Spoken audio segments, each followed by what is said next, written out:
북극 한파가 이처럼 일주일가량 이어지면서 전국 곳곳에서 동파로 인한 피해가 잇따르고 있습니다. 어제까지 공식 집계된 피해 신고만 5천 건이 넘습니다. 터지지 말라고 수도관에 물을 틀어놓으면 흐르는 상태에서 얼어버립니다. 아파트 외벽에는 20m 길이의 고드름이 달렸고 전기 설비 고장으로 정전 사태까지 발생하고 있습니다. 유요한 기자가 보도합니다. 서울 용산구 주성동 한 자취방. 수세미와 컵이 싱크대에 달라붙어 떨어지질 않습니다. 동파를 막기 위해 물을 틀고 잤는데 흐르는 물 그대로 얼어버린 겁니다. 물을 줄기가 나오는 대로 다 그냥 꽝꽝 얼어 있어가지고 수도관까지 다 얼어 있어서 아예 그게 움직여지지를 않더라고요. 도시가 온통 깜깜합니다. 맞은편 아파트 한 채도 모두 불이 꺼졌습니다. 전화가 안 돼? 빨래도 멈췄어. 빨래 멈췄지. 야, 이 난방 안 되면 이거 바다 오는데? 강원 원주 기업 도시에 있는 아파트 378가구가 정전됐습니다. 강추위로 변전소한 구내 설비가 고장난 것으로 추정됩니다. 세종시 한 아파트에선 수도관이 터져 약 20m 길이의 대형 고드름이 생겼습니다. 소방관이 이를 제거하는 데만 3시간이 넘게 걸렸습니다. 지난 5일간 전국에서 동파 피해 신고는 5천 건을 넘었습니다. 농작물 139헥타르가 어는 등 농축산물 피해도 계속되고 있습니다. 동상, 저체온증을 앓는 환자도 12명이 발생했습니다. 빙판길에서 넘어지거나 교통사고를 당해 소방당국에 구조된 경우도 37건입니다. JTBC 유요한입니다. 미국 연방의회가 지난 6일 발생한 사상 초유의 국회의사당 난입 사태와 관련해 지지자들을 선동한 트럼프 대통령의 탄핵을 추진하고 있습니다. 하원의 민주당은 현지 시간 11일 탄핵소추안을 제출하고 이르면 13일쯤 본회의 표결을 진행할 예정입니다. 탄핵안이 하원 의원 과반의 찬성으로 가결되면 트럼프 대통령은 미국 역사상 처음으로 하원에서 2차례나 탄핵이 가결되는 불명예를 안게 됩니다. 이어서 상원에서까지 탄핵안이 처리될 경우 2024년 대선에는 아예 출마할 수 없습니다. 임종주 특파원의 보도를 먼저 전해드리고 워싱턴 현지를 곧바로 연결해서 보다 자세한 소식 살펴보겠습니다. 의사당 출입문을 사이에 두고 경찰과 폭도들이 맞섭니다. 폭도들이 힘으로 밀어붙이며 안으로 들어가려고 합니다. 문틈에 끼어 옴짝달싹 못하게 된 경찰이 고통을 호소합니다. 현지 시간 11일 민주당이 탄핵 소추안을 하원에 상정합니다. 우크라이나 스캔들에 이은 두 번째 탄핵안입니다. This was an insurrection, an attempted coup where multiple people died, including a law enforcement officer. 하원에서 속전속결로 처리되더라도 트럼프 대통령 퇴임 전에 상원 문턱까지 넘기는 어렵습니다. 민주당 측은 퇴임 후에도 탄핵을 계속 추진한다는 계획입니다. 상원에서도 유죄를 받으면 트럼프 대통령은 2024년 대선 출마가 금지될 수도 있습니다. Then we need to impeach, and the Senate needs to convict, and the president needs to be removed from office. 백악관은 정치적 탄핵이 미국을 오히려 분열시킬 것이라며 반대 입장을 밝혔습니다. 트럼프 대통령은 내부적으로 탄핵 가능성에 대비한 법률팀 구성에 들어간 것으로 전해졌습니다. 트럼프 대통령의 트위터 계정 정지 이후 지지자들이 팔러 등 다른 소셜미디어로 몰리자 IT 업체들이 잇따라 내려받기 서비스를 중단하고 있습니다. 워싱턴에서 JTBC 임종주입니다. 워싱턴을 연결하겠습니다. 김필규 특파원, 트럼프 대통령의 탄핵안이 연방의회에서 다뤄지는 것은 이번이 두 번째입니다. 지난 2019년 말이었죠. 이른바 우크라이나 스캔들로 탄핵 소추가 됐을 때는 민주당이 다수인 하원에서는 탄핵안이 통과됐지만 공화당이 장악했던 상원의 관문을 넘지 못했습니다. 이번에는 어떻게 될 것 같습니까? 예, 이번에도 사실 상황은 비슷합니다. 이르면 이번 주 초에 하원에서 탄핵 소추안을 표결을 할 거라는 소식이 지금 들어와 있는데요. 민주당이 435석 중 과반인 222석을 차지하고 있습니다. 그래서 하원에서 통과는 상대적으로 쉽게 될 걸로 보이는데요. 역시 이번에도 문제는 상원입니다. 이번 조지아 결선 투표로 무소속을 포함한 민주당 대 또 공화당의 숫자가 상원에서 정확히 50대 50이 됐습니다.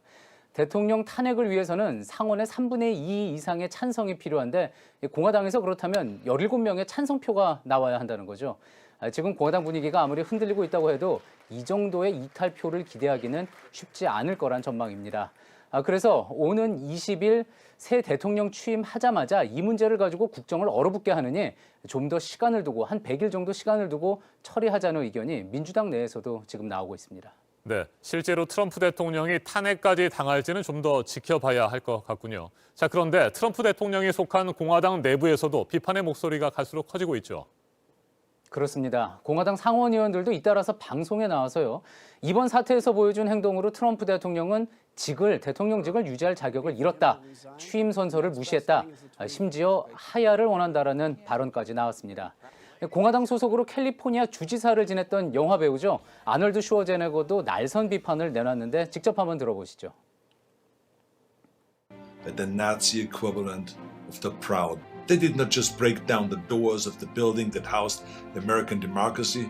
They trampled the very principles on which our country was founded. President Trump is a failed leader. He will go down in history as the worst president ever. Democracy held firm. 예, 그러면서 이 독일 신문과의 인터뷰에서는 You are terminated. 당신은 끝났다라고 트럼프 대통령을 향해서 자신의 영화에서 했던 유행어를 인용하기도 했습니다. 네, 백악관이 국회의사당 난입 사태를 진압하는 과정에서 숨진 경찰관을 제대로 추모하지 않았다. 이 같은 논란도 일고 있던데 구체적으로 어떤 내용입니까? 예, 이번 의사당 난입 폭동 때 의회 경찰 소속인 브라이언 시크닉 경관이 시위대가 휘두른 소화기에 머리를 맞고 사망한 것으로 조사가 됐습니다. 그를 추모하기 위해서 의사당에선 조기를 걸었는데 백악관을 비롯해 트럼프 대통령이 관할하는 연방정부 건물에는 아직 이런 지시가 내려지지 않았다고 뉴욕타임스가 보도했습니다. 유족에게도 아직 조의를 표하지 않은 걸로 알려졌는데요. 과거 경찰이나 공권력 수호를 강조했던 트럼프 대통령의 태도와는 모순된다는 지적이 그래서 나옵니다. 네, 주 방위군을 제때 투입하지 않아서 사태를 키웠다는 지적도 나왔죠. 예, 그 때문에 여론이 굉장히 안 좋아지고 있는데요. 레리 호건 메릴랜드 주지사의 이야기로 직접 들어보시죠. Our guard mobilized and was ready, but we couldn't actually cross over the border into D.C. without the okay, and that was quite some time. We kept running it. 예, 결국 승인이 90분 정도 지연이 됐고요. 그래서 사태가 커졌다는 비판이 나왔습니다. 왜 그랬는지 이유는 알 수 없지만 트럼프 대통령이 애초 주 방위군을 동원하는 것에 반대했다고 CNN 등은 보도했습니다.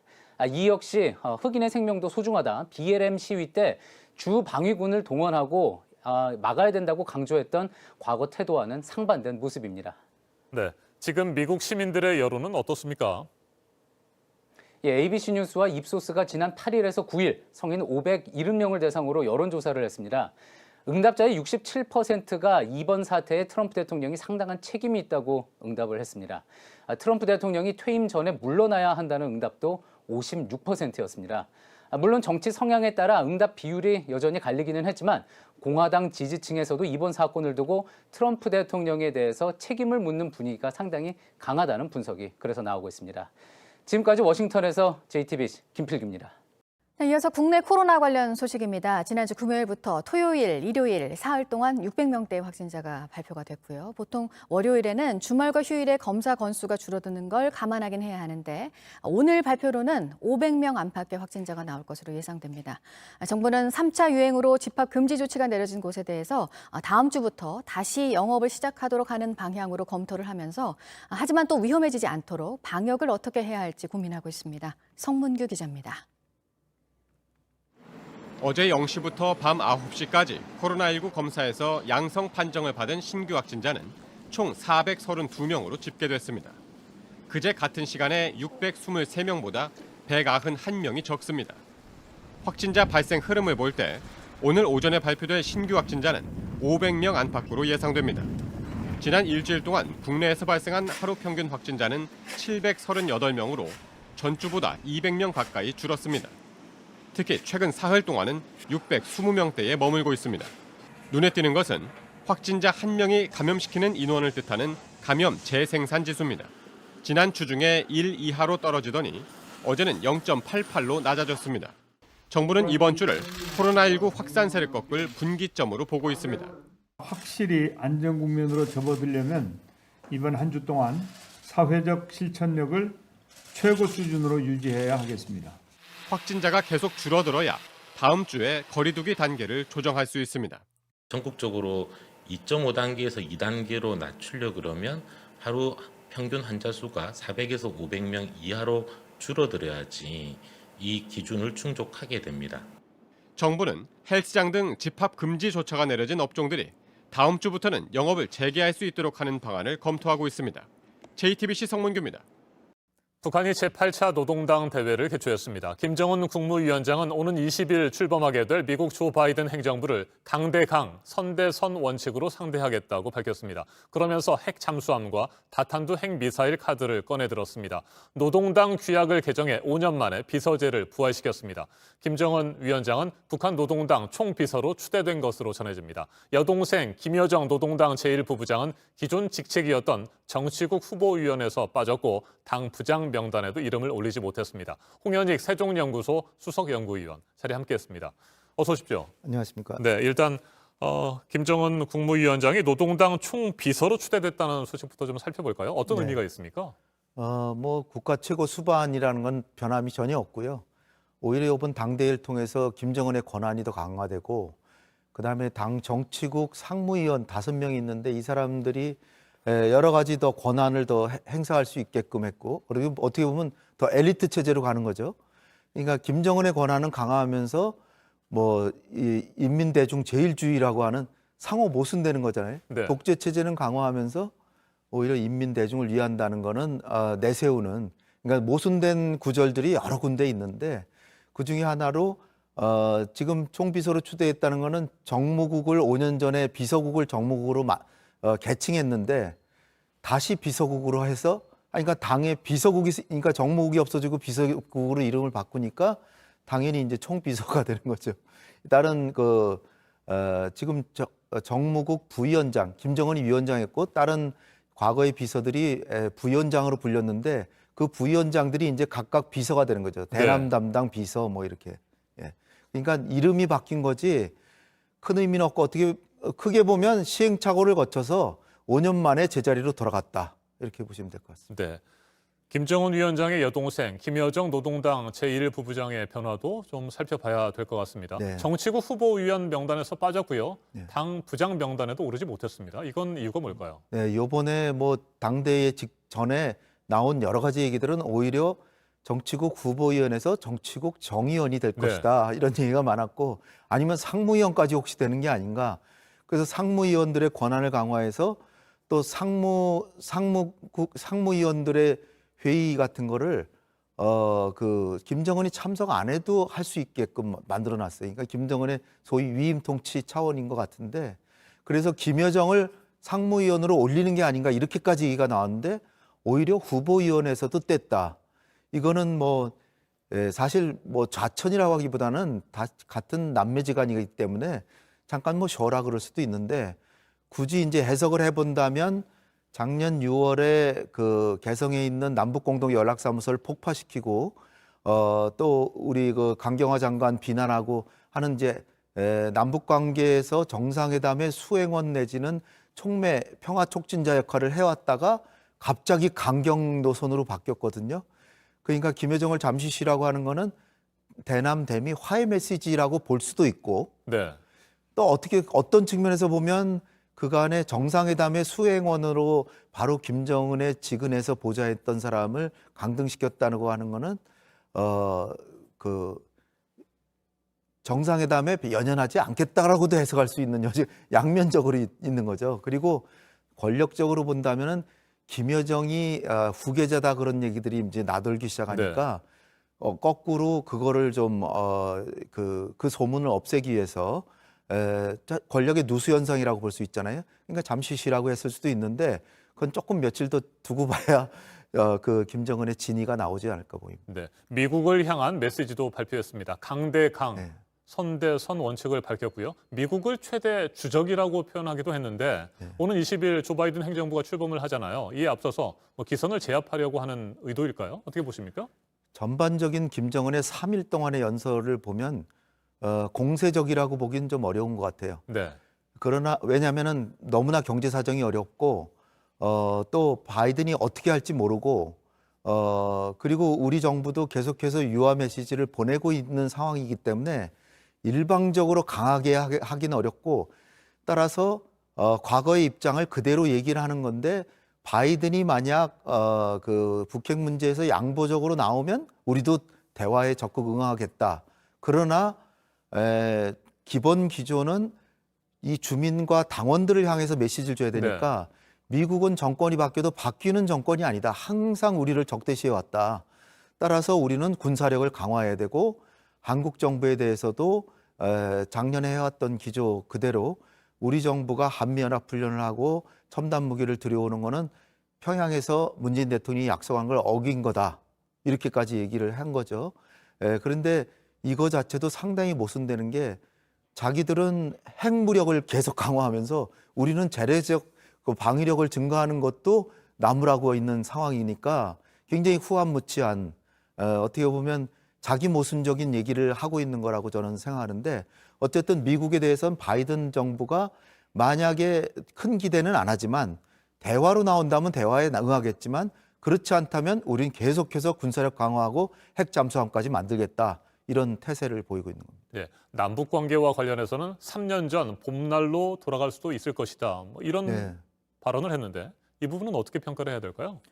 이거는 이제 사실 우리 정부가 북한한테 핵구제한 건 아무것도 없잖아요. 자기들이 그 공동연락사무소 폭파시키고 계속해서 우리는 그 북미 간의 중재를 정말 공정하게 또 어떻게 보면 북한 쪽에 서서까지 중재를 한 셈인데 거꾸로 우리를 지금 나무라고 비난해 왔는데 사실 염치 없는 짓이죠. 그런데 그 주민들이나 당원들에게 경제적으로 자기가 이뤄놓은 게 없으니까 뭔가 대외적으로 위기를 조장하고 남 탓을 해야 되는 상황에서 한국 정부를 욕하고 미국에도 기대할 게 없다 이렇게 얘기를 했지만 진짜로 그 경제를 살리기 위해서는 재정이 없잖아요. 군사력을 살리고 경제를 살리려면 투자가 있고 재정이 있어야 되는데 고립된 상황에서 핵을 계속 개발하면서 이게 투자가 들어오겠습니까? 결국은 투자가 외부에서 들어오면 대한민국에서 가야 되는데 그러려면 언제라도 상황이 반전되면 또다시 3년 전으로 갈 수도 있다. 그러나 그러기 위해서는 당원들에게 내가 쉽게 가지는 않을 테고 남한에서 우호 메시지가 확실하게 나오면 가겠다. 그러나 지금 김정은이 건 게 첨단무기 도입이나 한미연합훈련 중단인데 이거를 우리 정부가 받아들이기는 상당히 어려우니까 당분간은 남북 관계가 급진전되는 건 좀 상당히 기대하기 어렵다 이렇게 볼 수 있습니다. 앞에서도 잠깐 언급을 하셨습니다만 이번에도 역시 북한이 핵 보유국이다. 이런 부분을 아주 강조하려고 하는 듯한 그런 표현들이 여러 차례 나온 것 같습니다. 일단 뭐 얘기가 된 것이 전략 핵 잠수함이잖아요. 핵으로 추진하고 또 핵 공격도 가능한 그런 잠수함을 의미하는 것인데 실제로 그걸 개발할 수 있는 능력을 갖추고 있다고 보십니까? 뭐 한마디로 하면 거의 없다 이렇게 볼 수 있는데요. 그러나 이제 거기에 그 많은 재정을 없는 재정을 투여하고 하면 잠수함은 지금 이미 만들고 있습니다. 꽤 한 서너 발을 쏠 수 있는 잠수함을 만들고는 있는데 그거를 추진 동력을 원자력으로 하고 우리 정부도 지금 핵 잠수함을 도입하느냐를 고심하고 있는데요. 우리가 얘기하는 거는 동력만 원자력으로 하는 것이지 핵무기를 쏘는 건 아니거든요. 핵무기 자체가 없는데. 근데 북한이 지금 김정은이 하는 얘기는 동력을 원자력으로 하고 핵무기를 또 쏘겠다라고 또 얘기하고 있어요. 이렇게 되면 이거는 이제 어떻게 보면 협상 전술이라고 저는 볼 수 있는데 우리가 대륙간 탄도탄을 개발했는데도 불구하고 미국이 대화에 선뜻 나서지 않는다면 그렇다면 굳이 먼 거리에서 한 1시간 정도 걸리는 대륙간 탄도탄이 아니라 로스앤젤레스 앞바다까지 조용히 가서 그렇게 가려면 핵 잠수함이어야 되거든요. 우리가 지금 쓰고 있는 디젤 잠수함 하루에 2번 이상 나와야 됩니다. 수중 밖으로. 위치가 파악이 되잖아요. 갈 수가 없죠.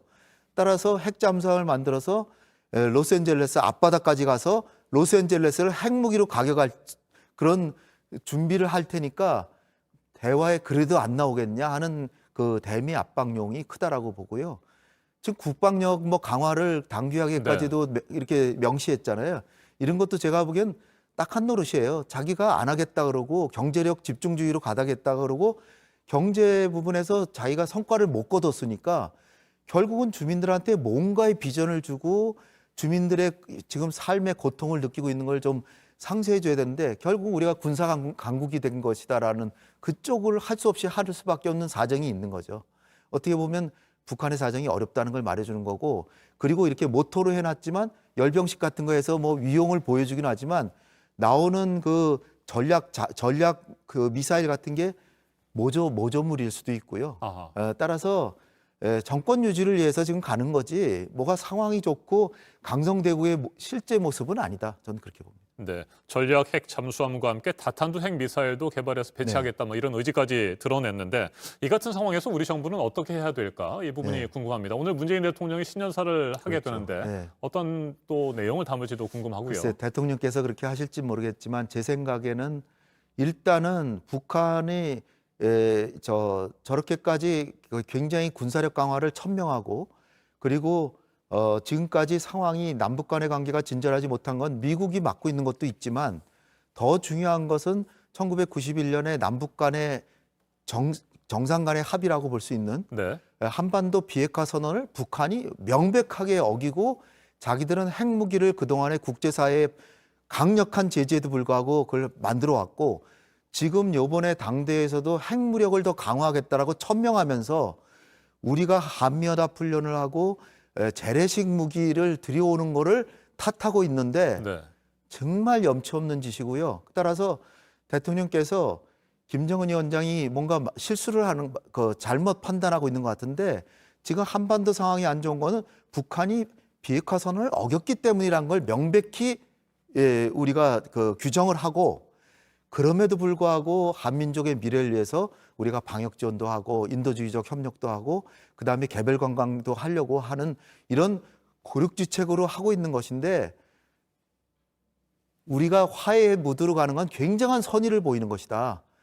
그러니까 당신들도 생각을 좀 계산을 달리하고, 그리고 정상 간의 합의가 잘 이행되지 않다라고 얘기를 하는데, 그렇다면 남북 군사공동위원회를 그걸 열어서 거기서 진지하게 토론해서 남북 합의를 진지하게 지켜보자, 이렇게 얘기를 하면서, 그리고 이제 외교적으로는 바이든 행정부가 북미 대화를 하도록 이렇게 적극 외교 활동을 해야 되겠습니다. 알겠습니다. 저희 JTBC도 오전 10시부터 시작되는 문재인 대통령의 신년사를 생방송으로 중계해 드릴 예정이거든요. 문 대통령이 어떤 대북 메시지를 내놓을지도 지켜볼 필요가 있어 보입니다. 오늘 여기까지 듣도록 하겠습니다. 홍현익 세종연구소 수석연구위원이었습니다. 말씀 잘 들었습니다. 감사합니다.